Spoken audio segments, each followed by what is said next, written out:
नमस्कार मंडळी, मी रोहित बापट. माझ्या यूट्यूब चॅनलवर तुम्हा सगळ्यांचं स्वागत. आज मी तुमच्यासमोर एक गझल सादर करणार आहे. एक गझल घेऊन आलेलो आहे. अनेक दिवसांनी आपण एका उर्दू गझलवर मराठीमध्ये गप्पा मारणार आहोत. ही गझल मी फार वर्षांपूर्वी ऐकलेली होती आणि एक आपण म्हणतो ना की बॅकग्राऊंड म्युझिक असतं कुठल्या तरी व्हिडिओला, तशी ही गझल जी आहे यातले शब्द जे आहेत ते तसे बॅकग्राऊंड म्युझिक सारखे माझ्या मनात सतत येत असतात, अजूनही येतात. अशा अनेक कविता आहेत की ज्यांच्यातली काही वाक्य, त्यांच्यातले काही अ, वाक्प्रचार जे आहेत ते सदैव तुमच्या स्मरणात राहतात. उदाहरण घ्यायचं झालं तर हर एक बात पे कहते हो कि तुम कि तू क्या है.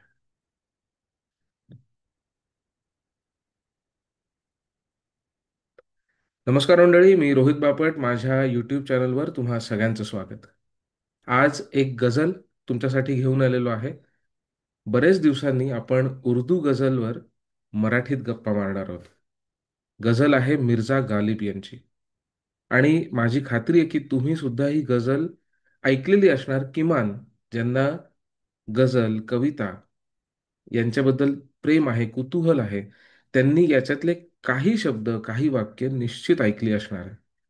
मी ही गझल वाचली तेव्हा मी जवळपास 20 वर्षांचा होतो. जगाचा अनुभव तितकासा नव्हता. पण त्या दिवसापासनं आजपर्यंत, अगदी आत्तापर्यंत सुद्धा त्यातल्या काही शब्दांनी, काही वाक्यांनी मनावर इतकी भुरळ घातलेली आहे, की ते शब्द विसरले जात नाहीत. असं होतं अनेकदा, की काही काही कविता, काही काही अ, गझल म्हणा, उर्दूत आपण नजम सुद्धा म्हणू शकतो कविता, त्यातली वाक्य इतकी डोक्यात तुमच्या बसतात, त्यांची भुरळ जी तुम्हाला असते, त्यांची एक प्रकारचं एक मायाजाल तुमच्या आजूबाजूला असतो, की त्यातून बाहेर पडता येत नाही. तशापैकीच ही एक गझल आहे. अगदी उदाहरण द्यायचं झालं तर भय इथले संपत नाही, मज तुझी आठवण येते. हे वाक्य कसं तुमच्या भोवती एक वलय घेऊन फिरत असतं. काटा ऋते कोणाला आक्रंदतात कोणी, मज फूलही ऋतावे, हा दैवयोग आहे. ही वाक्य कशी आपल्या भोवती वलय करून पिंगा घालतात की नाही, तशीच या गझलमधली काही वाक्य आहेत जी माझ्या मनाच्या भोवती पिंगा घालतायत इतकी वर्ष. आणि मला खात्री आहे की आज मी ज्या गप्पा मारणार आहे कदाचित उद्या याच्याहून वेगळं काहीतरी मला सुचेल. याचं कारण असं आहे की ही जी गझल आहे ती फक्त एका व्यक्तीची नसून एका कलाकाराची सुद्धा आहे, एका कवीची सुद्धा आहे. मी स्वतः कवी आहे, त्यामुळे ही जी अवस्था आहे मनाची, कवीच्या असण्याची, त्याची जाणीव काहीशी का होईना मला निश्चित होते, जाणवते. आणि म्हणूनच ही गझल मला आवडते. मग मी विचार केला की या गझलबद्दल मला जे वाटतंय ते तुमच्यासमोर का न सादर करावे. तर ही गझल आधी मी तुम्हाला वाचून दाखवतो आणि मग त्यावर आपण गप्पा मारूयात. गझल आहे, न था कुछ तो खुदा था, न कुछ होता तो खुदा होता. न था कुछ तो खुदा था, कुछ न होता तो खुदा होता. डुबोया मुझको होने ने, न होता मैं तो क्या होता. हुआ जब गम से यूं बेहिस, तो गम क्या सर के कटने का. हुआ जब गम से यूं बेहिस, तो गम क्या सर के कटने का. न होता गर जुदा तन से, तो जानू पर धरा होता. हुई मुद्दत की गालिब मर गया, हुई मुद्दत की गालिब मर गया, पर याद आता है वो एक हर बात पर तेरा कहना, कि यूं होता तो क्या होता. एक प्रकारचं या गझलमध्ये एक रोमॅन्टिसिझम आहे. कवीला, कलाकाराला एक सुप्त इच्छा मनात असते, एक स्वार्थ असतो. आणि हा स्वार्थ कुणाला टोचण्याचा, दुःख देण्याचा नाहीये. हा स्वतःबद्दलचा स्वार्थ असतो. कारण की कलाकाराला ही जाणीव असते की तो कलाकार आहे. आणि प्रत्येक कलाकाराची ही इच्छा असते, प्रत्येक कलाकाराचं स्वप्न असतं की मी गेल्यानंतर सुद्धा लोकांनी माझं नाव घ्यावं. मी असं काहीतरी करून जावं की लोक मला आठवतील. समर्थ पण म्हणतात ना, मरावे परी कीर्ती रूपे उरावे. हे सामान्य माणसांना लागू आहेच, नाही असं नाही. पण हे कलाकाराला थोडं जास्त जाणवतं. याचं कारण असं आहे की कलाकाराकडे त्याची कला सोडून बाकी काहीही त्याच्याकडे नसतं. ती जर कला त्याच्यातून बाजूला केली तर तो सुद्धा सामान्य लोकांसारखाच त्या रांगेमध्ये उभा केला जातो. त्यामुळे त्याला या कलेचं महत्व आणि किंमत माहिती असते. आता या दृष्टिकोनातून विचार करा की न था कुछ तो खुदा था. मी जेव्हा कोणीच नव्हतो तेव्हा खुदा होतो.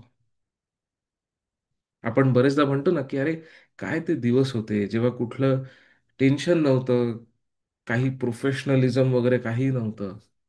मी सुद्धा कधी कधी माझे जुने दिवस आठवतो की नाटकात काम करताना किंवा हे की असं इतकं काही प्रोफेशनलिझम, फार काही तुम्ही अगदी लवाजमा आहे वगैरे असं काही नसायचं. खेळीमेळीचं वातावरण असायचं. आपण खूप जण असं म्हणतो की अरे, काय ते दिवस होते. एखादी गोष्ट केवळ आनंद म्हणून करायचो. त्याच्यातनं कुठली अशी भावना नव्हती की मला काहीतरी मिळालं पाहिजे, मी काहीतरी झालं पाहिजे, असं काही नव्हतं. न था कुछ तो खुदा था. मी जेव्हा कोणीच नव्हतो तेव्हा खुदा होतो. आपणच भगवान आहे. कारण की तुमच्याकडे घालवण्यासारखं काहीच नाही तेव्हा. शेर्लॉक होम्स मध्ये एक फार सुंदर वाक्य आहे की a man who appreciates art for its own सेक. कलेची आवड म्हणून कला जोपासणारा जो असतो ना, तो जगात कदाचित त्याला किंमत काही नसेल, पण त्याला जर तुम्ही आतून पाहिलं तर तो खुदा असतो आपल्या आतमध्ये. न था कुछ तो खुदा था, कुछ न होता तो खुदा होता. जेव्हा मी काहीच नव्हतो तेव्हा खुदा होतो. न कुछ होता तो खुदा होता. अगर मी काही झालो नसतो तरी सुद्धा खुदा झालो असतो. माझं हे होणं जे आहे ते मला, तो जो एक परमोच्च आनंद आहे असण्याचा, त्यापासून कधी कधी दूर खेचून जातं. कलाकाराचं पण असं होतं. कलाकार हा कायम एका द्वंद्वामध्ये जगत असतो. त्याला कायम एक, इंग्रजीत ज्याला डायलेमा म्हणतात ना, तो कायम त्याच्यात जगत असतो की मला जे वाटतंय त्याच्यामध्ये आपण रमावं, की आपले जे चाहते आहेत, रसिक आहेत, त्यांना जे आवडतंय ते आपण द्यावं. हा एक कायमचा एक प्रश्न आहे. हे द्वंद्व आहे त्याच्या मनात सुरू असलेलं. कुछ न होता तो खुदा होता. आता तर मी झालो. तो गालिब झाला, मी हृदरोग झालो. आता तर मी झालो. त्यामुळे आता तर खुदा होऊ नाही शकणार मी. आता मी खुदा नाही होऊ शकणार. आता पुन्हा ते शून्यातलं अस्तित्व आहे ते मला परत मिळवता नाही येणार. आता मला माझी इमेज जी आहे ती टिकवावी लागणार. आता मला खुदा नाही होता येणार. डुबोया मुझको होने ने, न होता मैं तो क्या होता. आता याच्यामध्ये, या वाक्यामध्ये, ज्याला आपण शेड्स म्हणतो ना, रंगांचे वेगवेगळे प्रकार त्याच्यामध्ये असे दिसतात बघा. डुबोया मुझको होने ने. अनेकदा आपल्या बाबतीत असं होतं की आपली काही स्वप्न असतात, काही ध्येय असतात, उद्दिष्ट असतात, आणि त्यामागे आपण धावतो, पळतो, आणि ते करत असताना बाकीचं जे आयुष्य आहे त्याकडे दुर्लक्ष होऊन जातं. एक कलाकार म्हणून, एक कलावंत म्हणून, कवी म्हणून, कवितेच्या मागे, लिखाणाच्या मागे जेव्हा आम्ही धावपळ, सगळी धावपळ करत असतो, ज्याला उर्दूत फार सुंदर शब्द आहे कश्मकश, जेव्हा ते सगळं चालू असतं तेव्हा काही गोष्टी ना तुमच्याकडून केल्या जात नाहीत, ज्या तुमच्याकडनं अपेक्षित असतात की तुम्ही त्या कराल. डुबोया मुझको होने ने. आणि त्याहूनही वेगळं, कलाकाराचं, कवीचं स्वतःचं एक व्यक्तिमत्व असतं. त्याचं एक अस्तित्व असतं. ग्रेसने फार सुंदर शब्द वापरलेले आहेत मागच्या वेळी की every common man is a special kind of artist. हे खोटं आहे. Artist is different than a common man. याचं कारण असं आहे की कॉमन मॅन जो आहे तो त्याच्या असण्यासाठी, त्याचं असणं गमवायला, त्याच्यावर तिलांजली द्यायला तयार होत नाही. पण कवी जो आहे, कलाकार जो आहे, तो त्याच्यातल्या कलाकारासाठी जीव द्यायला सुद्धा तयार होतो, आयुष्य ओवाळून टाकायला सुद्धा तयार असतो. हे सगळे करू शकत नाहीत, म्हणून कलावंत वेगळा. आणि हे याच्यात कमी जास्त मोठा कोण छोटा कोण हा प्रश्न नाहीये. पण स्वतःच्या असण्यासाठी जो स्वतःचं असणं सुद्धा सोडून द्यायला तयार असतो, तो कलाकार असतो, तो कलावंत असतो. इथे गालिब कवी म्हणतात की डुबोया मुझको होने ने. मी जर असा नसतो तर कदाचित सामान्य नॉर्मल लोकांसारखा राहिलो असतो, चांगलं काहीतरी झालं असतं, चार चौघांसारखा मोठा झालो असतो, कदाचित आर्थिक प्रगती झाली असती. अनेक जण आपल्या डोळ्यासमोर मोठी होताना आपण बघत असतो. मी असा राहिलो कारण की मी असा आहे. डुबोया मुझको होने ने, न होता मैं तो क्या होता. आता मी जर असाच नसतो तर मी काय झालो असतो, हा एक फार मोठा प्रश्न आहे. डुबोया मुझको होने ने, मला आयुष्य माझं बर्बाद केलेलं आहे माझ्या या अशा असण्याने. हे खरं आहे. कारण की जो कलाकार असतो ना, कवी असतो ना, त्याला बरेचदा लोकांनी त्याचा तिरस्कार खूप केलेला असतो, त्याला वेड्यात काढलेलं असतं. अनेकदा तो खूप खटपट, खूप प्रयत्न करून एखादी कलाकृती निर्माण करतो, पण त्याला बघायलाच कोणी नसतं. एखादी कविता आम्हाला आवडावी आणि आम्ही ती पोस्ट करावी आणि 10-12 लोकांनी ती ऐकावी बस.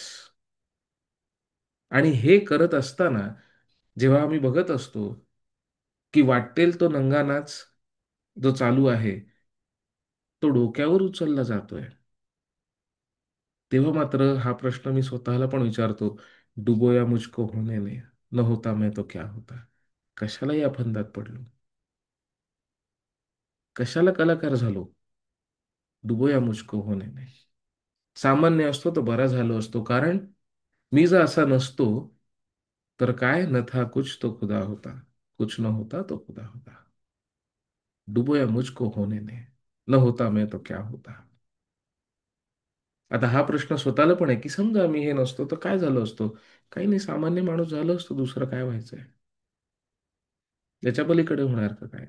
पण किमान हे जे कलाकाराचं दुःख आहे ते तरी भोगावं नसतं लागलं. किती वेगळा विचार आहे बघा. मी म्हणलं ना की काही काही विचार आहेत ना ते पिंगा घालतात तुमच्या मनाला. हुआ जब गम से यू बेहिस. बेहिसचा अर्थ असा आहे की ज्याच्यासाठी आता आपण चेतनाशून्य झालेलो आहोत, म्हणजे आपल्याला ते जाणवतच नाही आता. बेहिस, बे नकारार्थी असा शब्द आहे, अक्षर, व्यंजन उर्दूमध्ये. आणि हिस की ज्याचा आपल्याला काही जाणीवच होत नाही. हुआ जब गम से यू बेहिस, तो गम क्या सर के कटने का. जर कुठल्या दुःखाची मला आता जाणीवच होत नाहीये, इतकी दुःख अंगावर मी झेलतोय की आता हे मन, ही बुद्धी, हे शरीर, हे विचार बधीर होऊन गेलेले आहेत. इंग्रजीत फार सुंदर शब्द आहे, नंब. बधीर होऊन गेलेले आहेत, आता जाणवतच नाही काही. हुआ जब गम से यू बेहिस, तो गम के असर के कटने का. मग आता कलाकाराचं जे दुःख आहे त्या दृष्टिकोनातून सांगतो की एक कलाकार म्हणून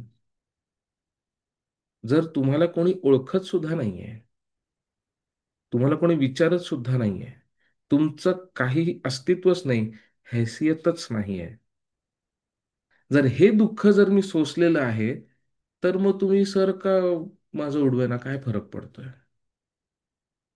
मग मरणाचं काय एवढं घेऊन बसले तुम्ही. मरण तर सोपं झालं. हुआ जब गम से यू बेहिस, तो गम क्या सर के कटणे का. जर दुःखाशी जर काही जाणीवच उरलेली नाहीये, तर मग जन्म काय, मरण काय, मृत्यू काय, दुःख काय, खेद काय, जखम काय आणि काय काय, काहीच फरक पडत नाही. न होता घर जुदा तन से तो जानू पर धरा होता. अजून काय झालं असतं? सर, समजा कलम केलंय, डोकं जर उडवून टाकलंय तुमचं, न होता घर जुदा तन से, समजा ते डोकं जर इकडून जर बाहेर गेलं नसतं, शरीराच्या लांब गेलं नसतं, तर जानू पर धरा होता. तर मांडीवरती असतं. थोडक्यात काय आहे, की कुठे ना कुठे तुमचं शरीर जे आहे ते असं नाही तर तसं हे वाढतच राहणार आहे. ज्याला आपण म्हणतो की भौतिक अस्तित्व जे आहे ते होतच राहणार आहे. आता काही जण दुर्दैवाने अपंग जन्माला येतात, पण म्हणून की ते काही जगत नाहीत का? जगतात ना, सगळेच जगतात, त्यात काय एवढं? सगळे जगतात. कोणाला काही व्याधी असेल, व्याधी जडली असेल, झाली असेल, तर ते जगत नाहीत का? जगतात ना. आता अर्थात त्याच्यात मृत्यू झाला तर वेगळी गोष्ट. पण जो माणूस आतून दुःखी आहे ना, जो मनातून दुःखी आहे, हुआ गम जब गम से यू बेहिस तो गम क्या सर के कटणे का, जो माणूस आतनं मरून गेलेला आहे, त्याला तुम्ही कुठली भीती देणार की तुला मी मारून टाकीन? आतल्या आत तो कधीच मरून गेलेला आहे. तुम्ही त्याला कुठे भीती देताय की तू असं होईल, तुला तसं होईल? तर काय म्हणेल, काय डोकं खाली नाही ना पडणार, पायावर येईल, गुडघ्यावर येईल, कुठेतरी जाईल, काय होणार आहे त्याचं? आणखीन होणार का काय आहे त्याच्यामध्ये? हे समजून घ्यायला खूप कठीण आहे या दृष्टीने, कारण कलावंतासाठी त्याचा जो एक अ, शब्द, त्याला खरं तर अहंकार हा आहे. आर्टिस्टिक इगो ज्याला म्हणतात, की कलाकाराचा अहंकार. पण तो कुणासाठी म्हणून नसतो, कोणाला कमी लेखण्यासाठी म्हणून नसतो. त्याची ती जी जाणीव आहे की मी आहे, मैं हूं, तो जो असण्याची जाणीव आहे ना, त्याला जेव्हा कुठे छेद लागतो, त्याला कुठे एक टोचण लागतं, तेव्हा तो दुःखी होतो. आणि ते सारखं होत राहिलं तर तो बेहीस होऊन जातो. आणि मग शेवटी गालिब म्हणतात की हुई मुद्दत की गालिब मर गया. मुद्दत म्हणजे खूप दिवस झाले. हुई मुद्दत की गालिब मर गया पर याद आता है. गा जसं मी मगाशी म्हणालो की जरी मी शरीर रूपाने मरून जाईन, तरी लोकांनी माझी आठवण काढली पाहिजे. हा स्वार्थ प्रत्येक कलाकाराला असतो, प्रत्येक कलावंताला असतो. आणि का नसावा? मला पण आहे. हुई मुद्दत की गालिब मर गया पर याद आता है. क्या याद आता है? वो हर एक बात पर कहना की यूं होता तो क्या होता. असं झालं असतं तर काय झालं असतं? हे आम्ही कलाकार जी लोक आहोत ना, कवी लोक वगैरे ना, आम्हाला स्वप्नात जगायला फार आवडतं. आम्हाला स्वप्नरंजन भयंकर आवडतं. कदाचित म्हणूनच नावं ठेवली जातात की हे वेडी लोक आहेत, यांच्या नादी नका लागू. आम्हाला स्वप्नरंजन भयंकर आवडतं. याचं कारण असं आहे की जे सत्य आहे, जे वास्तव दिसतंय समोर, त्याच्याबद्दल तर आम्ही बोलूच, नाही असं नाही. पण याचं आणखीन काय होऊ शकतं? माझ्या आयुष्याचं आणखीन काय झालं असतं? असं झालं तर काय? हे प्रश्न पडतात ना, त्याला आपल्याकडे इंग्लिशमध्ये क्रिएटिव्हिटी असं म्हणतात. ज्याला हा प्रश्नच पडत नाही की असं झालं तर काय होईल, तो माणूस कधीही सृजन करू शकत नाही. ज्याला हा प्रश्नच पडत नाही की असं केलं तर काय होईल, तसं केलं तर काय होईल, असं झालं तर काय होईल ना, काय गंमत येईल. ज्याला असे प्रश्न पडत नाहीत, तो सृजनच करू शकत नाही. आणि जो सृजनच करू शकत नाही, तो कलाकार तर होणं शक्यच नाही. त्यामुळे जो नवनिर्मिती करतो, नवनिर्मिती करण्याची क्षमता ज्याच्यामध्ये असते आणि तो विचार जो करू शकतो, तोच कलाकार होऊ शकतो. हुई मुद्दत के गालिब मर गया. आता गालिब इथे स्वतःला कसं उद्देशून लिहिलं गेलं बघा, की रोहित तर खूप दिवसांपूर्वीच मेला. म्हणजे तुम्ही जे आत्ता बघताय, तुम्ही जे आत्ता वाचताय, तो मी नव्हेच. तो तर कधीच गेला. तो निघून गेला. आता याच्यामध्ये अनेक पुन्हा त्याच्यात स्तर प्रस्तर येत जातात, की याला मारलं कोणी, तुम्ही मारलं का मी वगैरे, ते नंतर. पण हुई मुद्दत की गालिब मर गया, जे माझं स्व होतं, जे माझं स्वरूप होतं, जसं मला व्हायचं होतं, जशी माझी इच्छा होती की मी असं व्हायला पाहिजे, माझं असं झालं पाहिजे, मी हे केलं पाहिजे, ते कधीच निघून गेलंय. आता तुम्ही जो बघताय ते कुठला तरी वेगळाच माणूस आहे, वेगळीच व्यक्ती आहे. हुई मुद्दत की गालिब मर गया. मी कधीच मेलोय. माझं काही राहिलंच नाही. पर याद आता है वो है हर एक बात पर कहना कि यूं होता तो क्या होता. ती जी आस आहे ना नवनिर्मितीची, ती कवीच्या मनातून जात नाही. ती जी एक आग असते ना, ती जात नाही. ती जात नाही. आणि याच्यामध्ये जोडून मी एक गालिबच्याच एका गझलमधलं वाक्य फार सुंदर, हजारो ख्वाहिश ऐसी कि हर ख्वाहिश पे दम निकले. बरोबर. हजारो ख्वाहिश ऐसी, एवढी स्वप्न आहेत की प्रत्येक स्वप्नावरती तुमचा जीव ओवाळून टाकावा, अशी जे स्वप्न बघतात. आज मी जो आहे तो पूर्वीचा मला आठवतो की तो तर गेला कधी, पण आठवून बघा की तुम्ही जेव्हा लहान होते तेव्हा तुम्ही कुठली स्वप्न बघत होता आणि ती केवढी निरागस होती. त्याच्यामध्ये दुनियेचा काही हिशोब नव्हता, काहीच नव्हतं. तेव्हा तुम्ही कोणीच नव्हते, कारण की तुम्ही तेव्हा खुदा होते, न था कुछ तो खुदा था. आणि तेव्हा तुम्हाला हे प्रश्न पडायचे की यूं होता तो क्या होता. असं झालं तर काय, तो गालब कहीं का कब का मर गया. पर उसका याद आता है, एक बात हर एक बात पर कहना कि यूं होता तो क्या होता. अत्यंत सुंदर अशी ही गझल आहे. अत्यंत सुंदर शब्द आहेत. आणि मगाशी मी म्हणलं तसं की हे शब्द ना पिंगा घालतात. त्यामुळे मला अजिबात आश्चर्य नाही वाटणार की कदाचित भविष्यात पुढे जाऊन मी परत याच्यावर कुठला तरी व्हिडिओ बनवीन. कारण की हे अ, विचारांचं चक्र जे आहे ते सतत सुरू असतं. हे थांबत नाही, कारण की रोज तुम्हाला नवीन काहीतरी सुचतं. जसं काटारुते कुणाला आक्रांत कोणी. या कवितेतली एक एक वाक्य जी आहेत ती आयुष्यात कधी कधी तुम्हाला समोर येतात आणि प्रश्न विचारतात की आता सांग, मागच्या वेळी जे तू सांगितलं होतंस मी तसाच आहे का. कदाचित तुम्हाला सुद्धा या गझलमध्ये वेगळं काही दिसलं असेल. तुम्हाला जर वेगळं काही जाणवलं असेल तर मला या व्हिडिओच्या कॉमेंटमध्ये नक्की कळवा. माझा एक प्रयत्न आहे की लोकांनी चांगल्यातल्या चांगल्या कविता वाचाव्या, उत्तम साहित्याचं वाचन करावं, ऐकावं आणि विचार करावं. कवितेला घाबरू नका. दुर्दैवाने आपल्याला कविता फक्त परीक्षा, स्पर्धा एवढ्यापुरतंच त्याचं अस्तित्व जे आहे ना, ते राहिलेलं आहे. त्यामुळे तसं करू नका. कवितेला घाबरू नका. कलाकारांना घाबरू नका. ते असू दे, जे आहेत तसेच असू दे. काळजी करू नका. ते तुमचं नुकसान करणार नाहीत, हे तर मी नक्की सांगू शकतो. जो खरा कलावंत आहे ना, तो ग्रेस म्हणतात तसा समाजशील असतो. त्याला समाजाची काळजी असते. आणि जे समाजाला दुसऱ्या बाजूने घेऊन जातात ते कलावंत नसतात. ते बाजारू असतात. असो, हा विषय वेगळा, पण तुम्हाला हा माझा प्रयत्न कसा वाटला मला नक्की कळवा. आणि ही शृंखला, ही मालिका मला सुरू ठेवायची आहे. उत्तम उत्तम गझल तुमच्या पुढे आणायच्या आहेत. आणि उर्दूचं होतं असं की गझल खूप जणांना वाटतं की गाण्याचा प्रकार आहे. नाही, गझल हा एक काव्याचा प्रकार आहे.